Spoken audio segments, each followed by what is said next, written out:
마태복음 4장 18절로 22절의 말씀으로 왕이 달라지다라고 하는 제목으로 우리 특별 새벽 기도회 첫날을 시작하도록 하겠습니다. 인간은 저마다 자기가 굉장히 자유로운 존재다라고 생각을 합니다. 내가 내 인생의 대부분의 것들을 결정했다, 선택했다, 나는 내 생각과 내 뜻대로 살아왔다라고 생각을 하는 거죠. 나는 자유롭게 생각하고 자유롭게 선택하고 있다라고 우리들은 생각하지만 실상 많은 이들이 무언가의 다스림을 받고 있는 것이 현실이다라고 말합니다. 어떤 이에게는 돈이 가장 중요한 자기의 생각의 기준입니다. 또 어떤 이들은 성공을 위해서, 또 어떤 이들은 이 땅에 있는 다른 사람들의 시선이 자기를 다스리고 움직이는 왕이 되어서 그들을 움직이고 있다라는 거죠. 자, 우리는 무언가를 위해 애쓰고 노력하고 또 우리가 그것을 통해서 기쁨을 누리려고 합니다. 신앙에 있어서도 그렇다는 거죠. 정말 우리가 뭔가 최선을 다해 살고 있는데, 열심을 내고 있는데 그것이 그냥 우리의 뜻과 우리의 계획, 그것 위에 또 다른 무언가가 우리를 지배하고 있는 거죠. 자, 과연 나는 누구의 지배를 받고 있는가? 나를 다스리는 이는 누구인가? 라고 하는 질문이 오늘 첫 번째 질문입니다. 성경은 우리에게 예수님만이 참된 왕이시다라고 말하고요. 오직 그분을 따를 때 우리는 온전한 모습으로 변화될 수 있다라고 가르치고 있습니다. 자, 마태복음 4장을 보면요, 전반부에 예수님께서 광야에서 사단의 시험을 이기시는 장면이 나옵니다. 그리고 본격적으로 하나님 나라의 복음을 전파하셨다라고 하며 그분의 공생애가 시작되죠. 자, 이렇게 예수님께서 공생애를 시작하시면서 하신 첫 번째 일이 무엇이었느냐라고 보았더니 오늘 본문에 나오는 제자들을 부르는 것이었습니다. 예수님께서는 평범한 어부들이었던 이 제자들을 지금 불러서 그들에게 사람 낚는 어부가 되게 하겠다라고 말씀하시며 자기를 쫓아 제자로서 이 땅을 살아갈 것을 지금 명령하고 있습니다. 그들은 삶의 주인이 바뀌는 것을 경험하게 되고요, 삶의 왕이 달라지는 걸 경험하게 됩니다. 그리고 그들의 인생 전체가 새로워지죠. 자, 오늘 말씀을 통해서 우리 역시 그렇습니다. 예수님께서 제자들에게 오셔가지고 자기의 인생의 주인됨을 바꾸라라고 말씀하신 것처럼 오늘 우리를 향해서 주님이 오셔서 하시는 말씀도 그러합니다. 우리에게 오셔서 너는 지금 누구를 왕으로 섬기고 있느냐? 너희가 나를 왕으로 섬겨야 한다라고 말씀하신다는 거죠. 자, 오늘 이 본문의 뜻이 무엇인지 하나하나 살펴보도록 하겠습니다. 먼저 예수님의 초대의 장면이 나오는데요, 18절과 19절을 보면 내 삶의 왕을 바꾸라라고 하는 그분의 초청이 나옵니다. 자, 예수님께서는 갈릴리 바닷가를 거닐다가 그물을 던지고 있는 시몬과 그의 형제 안드레를 보셨습니다.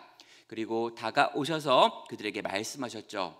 나를 따라오라, 내가 너희를 사람 낚는 어부가 되게 하리라 라고 말합니다. 여러분, 18절에 나와 있는 이 예수님의 부르심의 내용을 우리는 조금 더 깊이 생각을 해봐야 되는데요. 자, 그 두 사람, 이 시몬과 안드레는요, 이 갈릴리 호수 또는 바다라고 불려지는 이곳에서 어업을 통해서 생계를 유지하고 있던 자들이었습니다. 자, 시몬과 안드레가 형제다라고 하는 걸 보고요, 이들이 한 배를 타고 있다라고 하는 걸 보면 아마도 그들의 아버지도 어부였을 것이며 대대로 이 지역에서 어부로서 살았을 것이다라고 하는 걸 유추할 수 있습니다. 그럼 당시의 문화를 생각해 보면요, 한 집안이 어떤 일을 하게 되면 그 일을 대대로 이어받아서 하는 경우가 대부분이었기 때문이죠. 자, 그런데 그들을 향해서 예수님이 찾아오셔서 말씀하십니다. 19절입니다. 말씀하시되 나를 따라오라, 내가 너희를 사람을 낚는 어부가 되게 하리라 하시니. 자, 여러분, 그들은 조상 대대로 어부였고요, 평생을 어부로 살았습니다. 자, 그들이 가장 잘 아는 건 물고기와 관련된 내용이었고요, 그들이 그 지식을 가지고 평생을 먹어왔습니다. 자, 그들이 일상을 유지할 수 있는 어업의 기술을 가지고 있었고 그물과 배라고 하는 이익을 남길 수 있는 수단도 그들에게 있었습니다. 여러분, 그 당시에 배가 있었다, 또 그물이 있었다라고 하는 것은요, 다른 이들이 가지고 있지 못했던 먹고 살 수 있는 기술과 능력과 자원을 가지고 있다를 의미하죠. 그래서 대부분의 사람들보다 이 두 어부들은 더 풍요한 삶을 살 수 있었을 것입니다.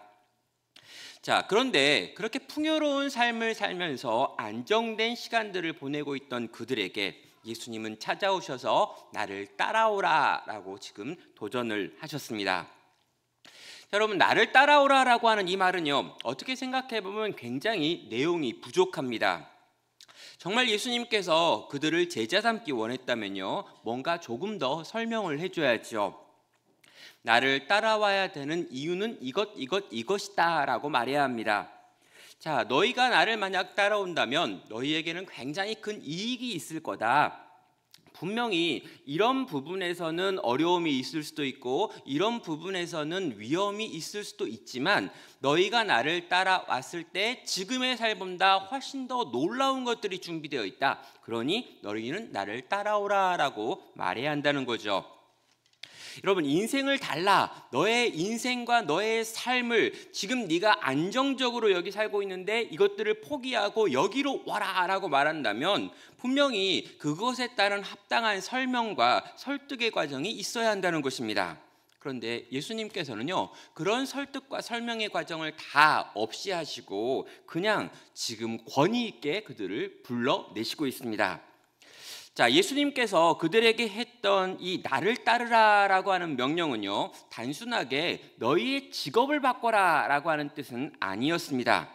더 나은 직업을 갖게 해주겠다라고 하며 그들을 설득하고 있는 것도 아니죠. 이것은요, 너의 주인을 바꿔라, 너의 왕을 바꿔라라고 하는 도전입니다. 내가 너의 왕이 되고 너의 주가 될 터이니 너는 나를 따라오는 자가 되어라 라고 하는 초청인 거죠. 단순하게 너는 지금 어부인데 그 어부의 업을 내려놓고 나를 따라오는 새로운 일을 하게 될 거야 라고 말하는 게 아니라 너의 인생에 다른 주인이 있었는데 그 주인에서부터 벗어나서 나라고 하는, 예수라고 하는 새로운 주인 앞에 와서 그 주인을 따르는 존재가 되어라 라고 하는 초청인 것입니다. 삶의 주도권을 나에게 내어놓으라 라고 하는 말씀인 것이죠. 사랑하는 성도 여러분, 오늘 우리에게도 동일하게 하나님은 찾아오십니다. 지금 내가 누구를 섬기고 있는지 그분은 묻고 계십니다. 혹시 여전히 내가 이전의 그러니까 나 자신이 내 삶의 왕이 되어서 이 세상에서 말하는 돈이나 성공이나 안정 같은 것을 추구하며 살고 있다면 내가 대부분 생각하고 있는 것들이 그런 것들이고 그런 것들의 영향을 받아서 하루하루를 살아가고 있다면 주님은 오늘 우리에게 찾아오셔서 이렇게 묻는다는 거죠. 너의 삶의 주인은 지금 다른 것들이구나. 너는 나를 따른 것이냐, 저들을 따를 것이냐, 그것들을 쫓아갈 것이냐라고 분명히 지금 질문하고 계신 것입니다. 사랑하는 여러분, 예수님을 믿는다라고 하는 것은요, 단순히 종교적인 행위를 하나 더 하겠다라고 하는 뜻이 아닌 것이죠. 우리의 왕이 바뀌는 변화인 것입니다. 우리 인생의 주인이 바뀌는 변화가 예수님을 따른다, 믿는다라고 하는 말에 포함이 된다는 거죠.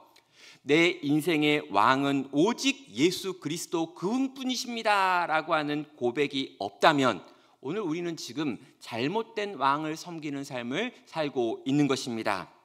사랑하는 성도 여러분, 내 인생의 왕은 예수님이십니다. 내 인생의 주인은 예수님입니다. 나는 예수님을 따르겠습니다 라고 하는 고백이 그분의 초청을 받은 우리가 해야 될 말인 것입니다.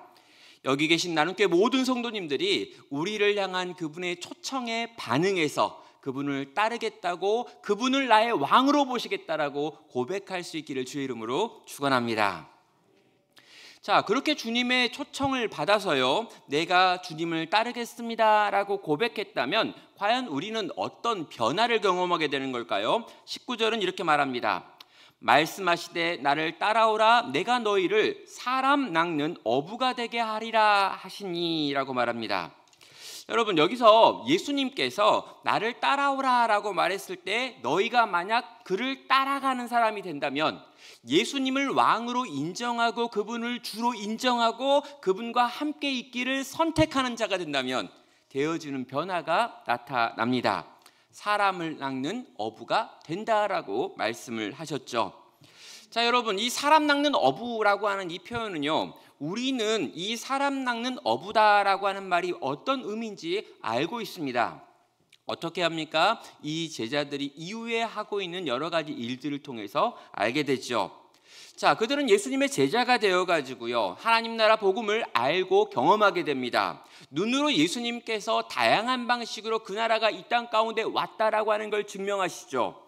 자, 이 많은 것들을 보고 경험했던 제자들이 어떤 일을 하냐면요, 그들은 여러 이 사람들을 찾아다니며 이 복음을 가지고 그들을 변화시키고 살리고 고치는 일에 헌신하게 됩니다. 많은 이들이 주님을 알게 만들고 구원에 이르게 만들며 하나님의 뜻대로 살게 만드는 일에 이들은 그들의 인생을 쓰게 되는 것이죠. 여러분, 우리는요, 그들이 그 이후에 하는 여러 가지 일들을 보면서 그것이 사람을 낚는 어부의 의미였구나라고 하는 것을 알게 됩니다.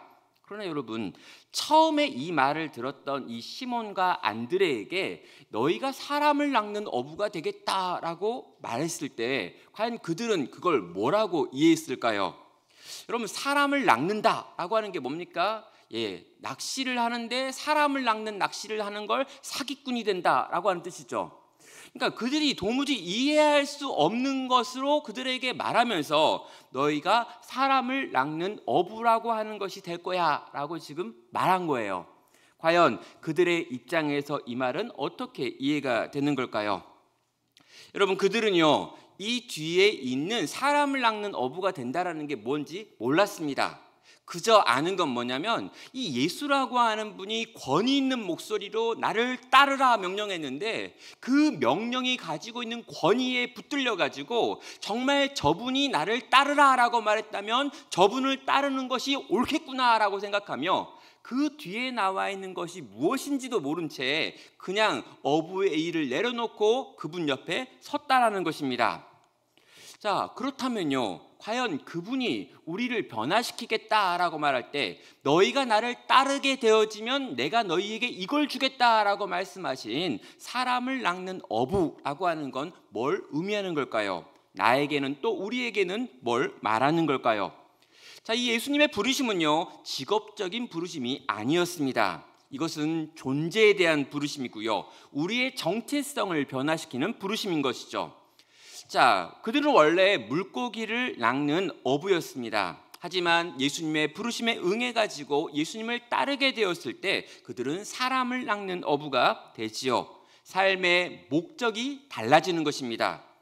여러분, 물고기를 잡는 어부는요, 그의 삶의 목적이 물고기를 많이 잡는 겁니다. 때로는요, 물고기 중에 아주 비싼 물고기를 잡는 거죠.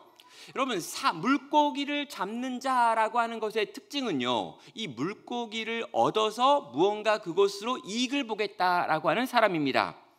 그런데 여기서 이 사람 낚는 어부라고 하는 것으로 바뀐다라고 말했을 때 나중에 보면은요, 사람을 낚는 어부가 된 이 제자들의 삶이 이 사람을 통해서 이익을 얻는 것이 아니라 이 사람들에게 이익을 주기 위한 삶을 살았다라고 하는 것을 보게 됩니다. 삶의 목적이 달라졌다는 거죠. 물고기를 위하여, 물고기를 얻기 위하여 살았던 그들이 사람을 얻기 위하여, 사람을 살리기 위하여, 사람을 고치고 회복시키기 위하여 이 땅을 살게 되는 자들로 바뀌었다라는 것입니다. 단순하게 직업이 바뀐 것이 아니라 그들이 살아갈 인생의 목적이 달라지고 그들을 통해서 얻는 사람들의 모습들이 지금 등장을 한다라는 거죠. 사랑하는 성도 여러분, 우리는 내가 누구인지를 우리가 가지고 있는 소유로 증명하고 싶을 때가 많습니다. 그래서 많은 사람들이요, 차를 사면은요, 절대로 가만두는 법이 없습니다. 차를 사면은 이걸 어떻게든 찍어가지고 그걸 자랑을 해야 돼요. 어딘가 좀 이렇게 동창회 같은 거 안 하나 이런 생각이 막 드는 거죠. 차를 사면 이 차를 가지고 내가 이런 차를 끌고 다닐 수 있는 사람인 걸 증명하는 방식으로 나는 이런 사람이야 라고 말하고 싶은 겁니다. 동일하게 여러분 좋은 집을 얻게 되어지면 집들이를 하고 싶은 거고요. 내가 뭔가 좋은 옷을 사게 되면 이 옷의 상표가 꼭 보이게 해가지고 입고 다니고 싶다라고 하는 생각이 있습니다. 여러분 우리는요, 우리가 가지고 있는 소유로 우리가 얼마나 대단한 사람인지를 끊임없이 증명하려고 한다는 거죠. 그런데 지금 주님인 우리에게 그런 방식으로 너를 증명하지 않아도 되고, 너희가 하는 지향과 목표를 통해 가지고 너희가 많은 사람들에게 유익을 끼치는 존재로 바꿀 테니까 그런 방식으로 너희가 증명될 것이고 드러날 것이고 보여지는 존재의 변화가 일어날 거라고 말씀하는 것입니다. 예수님의 부르심을 받는 순간 새로운 존재로 우리의 존재가 변화됩니다. 우리가 뭔가 더 얻게 되는 게 아니고요, 뭔가 새로운 걸 갖게 된다라고 이야기하는 게 아닙니다.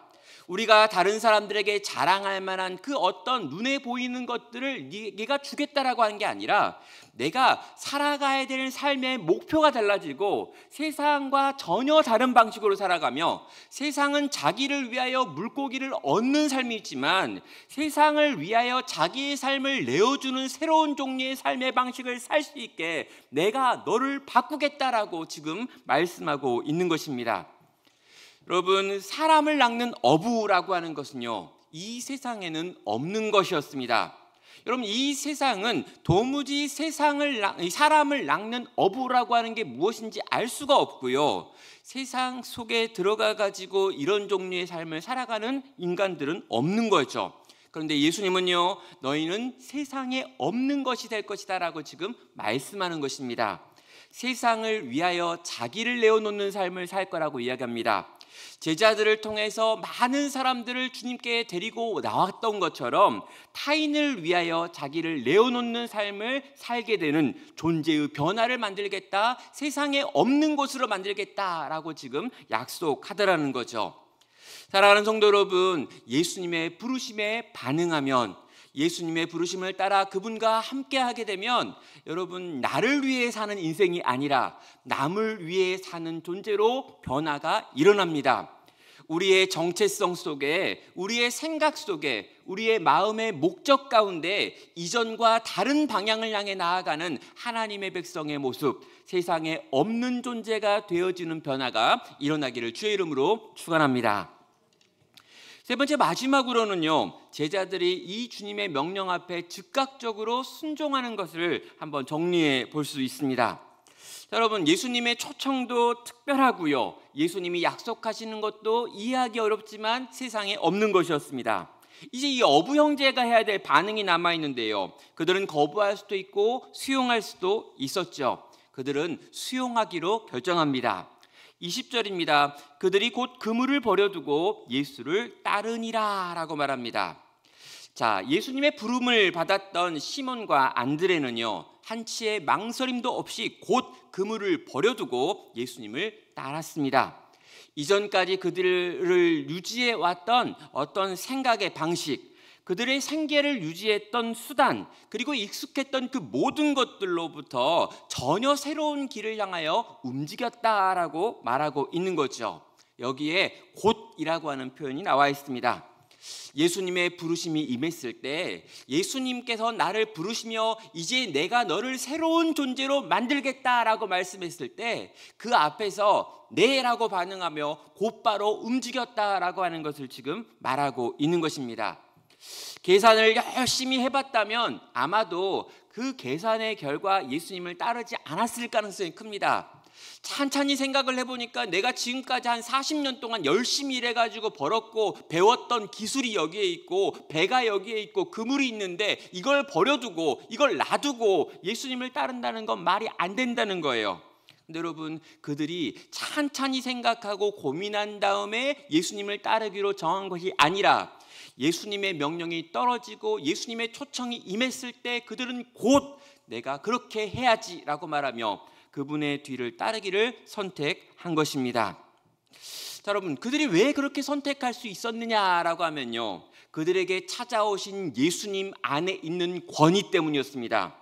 예수님을 만났고 예수님의 목소리를 듣고 예수님을 경험했을 때 그들은 예수라고 하는 그 인물이 우리가 알고 있고 경험할 수 있는 그런 종류의 인생이 아니구나라고 하는 걸 알았고요. 그분이 권위 있는 목소리로 나를 따르라, 내가 너희를 변화시키겠다라고 했을 때 그 주님의 그 권위 있는 목소리에 반응하기로 정한 것입니다.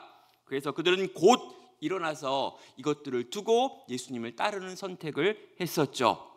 여러분, 곧이어 또 다른 형제가 등장하는데요, 야고보와 요한이라고 하는 형제가 등장합니다. 21절입니다. 거기서 더 가시다가 다른 두 형제 곧 세베대의 아들 야고보와 그의 형제 요한이 그의 아버지 세베대와 함께 배에서 그물을 깁는 것을 보시고 부르시니 그들이 곧 배와 아버지를 버려두고 예수를 따르니라 라고 말합니다. 여러분, 앞에서 시몬과 안드레가 이 주님의 부르심에 즉각적으로 반응했던 것처럼 여러분, 똑같이 이 세베대의 아들이었던 야고보와 요한도 배와 아버지를 버려두고 곧 예수를 따랐다라고 말하고 있습니다. 여기 보면요, 배와 그물을 버려두었다, 그리고 심지어 아버지도 그 배에 있었기 때문에 아버지도 버린 것처럼 지금 설명하고 있습니다. 여러분, 당시의 아버지는 절대적이었습니다. 여러분, 가부장적 사회였습니다. 그렇기 때문에 아버지의 허락을 구하지 않고는 떠날 수가 없습니다. 그런데 지금 성경 본문에서는 아버지의 허락을 구하는 요 과정이 생략되어 있고요, 이들이 마치 버려둔 것처럼 그렇게 즉각적으로 예수님을 따라 나왔다라고 지금 말하고 있습니다. 왜 그런 것일까요? 예수님의 권위 있는 부르심 앞에 이렇게 반응해야 한다라고 말하고 있는 것이죠. 여러분, 예수님께서는 오늘도 나를 따르라 라고 말하고 있습니다. 너로 하여금 새로운 존재로 만들어내겠다라고 약속하고 있습니다. 주님이 우리에게 권위 있는 목소리로 찾아오셔서 나를 따르고 그로 인하여 새로운 존재가 되자라고 초청할 때 그 초청 앞에 반응하라라고 하는 것입니다. 성령께서 우리 가운데 임하셔서 이 부르심은 신적인 부르심이구나, 이 부르심에 반응하면 우리 인생 전체가 새로워지는 거구나, 이 부르심에 반응하면 이전에 내가 살았던 삶과 전혀 다른 삶이 열리는 거구나 라고 느껴졌을 때 그 주님의 감동에 반응하여 네, 알겠습니다 라고 하며 이전껏 살았던 내가 붙들고 있고 나를 붙들고 있던 모든 것을 끊어내고 주님의 명령에 순종하여 앞으로 나오는 즉각적인 순종이 있어야 한다라고 말하고 있는 것입니다. 사랑하는 성도 여러분, 이 일은 결코 쉽지 않습니다. 여러분, 주님의 명령 앞에서 하나하나 좀 계산을 해봐서 그게 내게 이익이 되는지, 어떻게 이익이 되는지, 그게 내가 원했던 일인지, 이걸 내가 선택했을 때 어떤 어려움이 닥칠 것인지 하나하나 다 계산을 해본 다음에 내게 이익이 되어야 움직이고 싶은 마음이 우리들의 마음입니다. 그러나 주님은 그런 방식으로 나오지 말라고 지금 요구한다라는 거죠. 예수님의 부르심 앞에, 예수님의 권위 있는 목소리 앞에 나를 따르라, 내가 사람 낚는 어부로 만들겠다라고 하는 그분의 목소리 앞에 네, 알겠습니다, 내가 주님의 그 권위 있는 목소리에 반응하겠습니다 라고 나올 때 주님은 우리의 인생을 들어서 이전과 전혀 다른 모습으로 바꾸어 놓으신다는 것입니다. 사랑하는 성도 여러분, 이전과 달라지게 원하십니까? 이전의 내 모습과 다른 모습이 되길 원하십니까? 지금 나는 이러한데 정말 주님이 기뻐하시는 그 모습이 되길 원하십니까? 그렇다면 권위 있는 주님의 목소리를 듣고 반응하여 내 인생의 주인으로 주님을 모시며 내 인생의 왕으로 예수님을 모시며 그분을 따라가기를 선택하시기를 바랍니다. 예수님께서 제자를 부르셨던 것은 단순하게 직업을 바꾸는 정도의 초청이 아니었고요, 너희의 왕을 바꾸라고 하는 초청이었습니다. 너의 삶의 주인을 바꾸라고 하는 초청이었습니다. 예수님이 내 인생의 주인이 되고 왕이 되면은 나는 달라질 것이며 이전과 전혀 다른 존재가 될 거라고 약속하고 있습니다. 예수님의 부르심 앞에 예라고 반응함으로 그분이 만드시는 변화를 경험하고 누릴 수 있는 내가 되기를, 또 우리가 되기를 주님의 이름으로 축원합니다. 그럼 제가 대학교 3학년 때요 만났던 한 친구 이야기입니다. 여러분 그 친구는요 저와 같이 기숙사에서 함께 살았는데요. 제가 전략적으로 이 친구를 전도해야겠다라고 생각을 했습니다. 그래서 열심히 한 학기를 살면서 그 친구를 전도하고, 물론 전도만 한 게 아니라 맛있는 거 많이 사주고 뭔가 좋은 이야기도 많이 해주고 힘들 때 이야기도 들어주고 막 술 마시고 막 와가지고 오바이트 하면 치워주고 막 그런 거 다 했습니다. 여러분 그렇게 열심히 봉사하고 섬겼더니요 이제 마지막쯤 되니까 이제 제가 무슨 말 하면 좀 들어줬어요. 그래서 이 친구를 제가 데리고 그 불신자를 위한 수련회가 있어가지고 그 수련회 이 친구를 데리고 갔습니다. 이 친구를 데리고 가가지고요 그 수련회에 참여해가지고 이 친구가 첫날 둘째 날 저녁 집회까지 잘 들었어요. 그런데 저녁 집회까지 잘 들었던 그 친구가 이제 기숙사에 들어와가지고 같이 자야 되는데 안 들어오는 거예요. 그러니까 내 숙소에 안 들어오고 밤새 이 친구가 안 들어와가지고 삐삐를 날렸는데도 불구하고 삐삐를 수신도 안 하고 이 친구가 계속해서 밤을 새도록 찾았는데 없는 겁니다. 그래서 제가 생각하기로 도망갔구나. 설교 2번 들어보니까 아닌 것 같아가지고 내 허락도 없이 숨어가지고 도망간 거구나 라고 생각을 했습니다. 근데 여러분 다음 날 아침에 이 친구가 나타났습니다. 근데 이 친구를 보니까 완전히 정말 막 이렇게 비에 젖은 막 물에 젖은 생쥐 이런 느낌, 완전히 하루 만에 완전 초췌한 모습으로 나타났어요. 아주 막 이렇게 쭈글쭈글해져가지고. 이유가 뭐냐니까 산에서 밤새 뛰어다녔다고 이야기했습니다.